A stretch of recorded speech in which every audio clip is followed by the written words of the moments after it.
If you don't think QE4 and QE5 are coming soon to a theater near you, you're smoking something.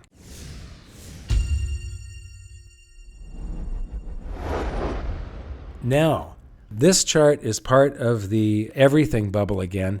So what's our future? What's going to happen during this event? This is the S&P 1500, not the S&P 500. So this is the largest 1,500 companies in the United States. Now, when you look at the value of all of the publicly listed companies, it's heavily tilted. Most of the value of all of the corporations, the businesses in the United States, lies in maybe the 50 largest businesses that there are. So this 1,500 businesses probably represents more than 80% of all the value of all the businesses in the United States. And this is a measurement of zombie companies. What is a zombie company? That is a company that has so much corporate debt that it's unable to pay just the interest due on that debt. Never mind the principal, just the interest. It can't pay it out of what's called earnings before interest and taxes. Now, if that's the earnings, the profits, before you've paid your interest that's due and the taxes, and the interest due exceeds these profits, that means after you pay the profits, there is no profit left, but there's going to be some sort of taxes that they still have to pay. And what you see here is that with the stock market crash of 2000, it began with this at about 3%. There were 3% of these 1,500 companies couldn't afford to pay the interest on their loans. And as the economy shrunk, a greater and greater percentage of companies in the S&P 1500 couldn't pay their debts, and it peaked here at about 9%, a little over 9%, back in 2003. Now, it was March of 2003 that the markets bottomed and turned around, and then the economy turns around a few months later, and companies start making more and more profits as the economy gets better, and this reduced to about 5% or 5.5% of the companies. And then by 2008, it was 5 3/4 or something like that, closer to 6%.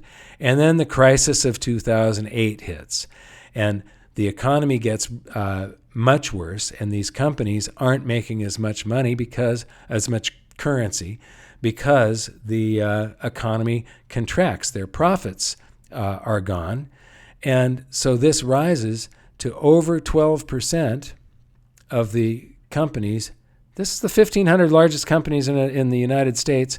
12% of them couldn't make their payments, and they had to dip into, they had to finance some of their assets, equipment, buildings, things like that, or sell off assets just to make the interest payments, not the principal, on what they had borrowed. And then the economy started getting better after 2011, and this fell during this time period, and it fell to about 9%, about equal to this peak. But then the economy kept on getting better, and they took on all of this debt. Why did they do that? It was the free currency. It was the interest rates that the Fed artificially created. And so the Fed induced all of these corporations to take on all this extra debt, and this data ends at the end of 2017. This doesn't go into 2018. So this, by October, had exceeded 15% of the 1,500 companies in the S&P 1500.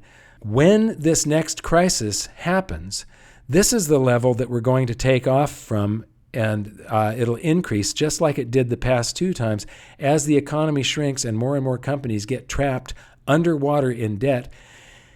It would not surprise me to see this exceed 25%, maybe even touch 33%. That's a third of all of the biggest companies in America that probably represent 80 to 90% of all the value of the companies in America.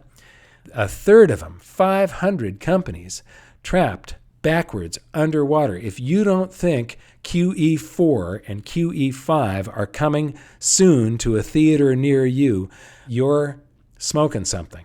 This is inevitable. There's going to be bailouts. There's going to be emergencies. This is going to be horrific.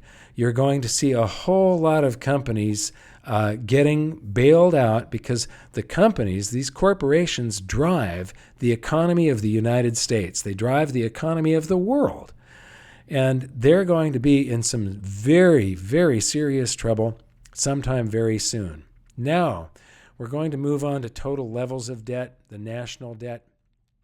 This is all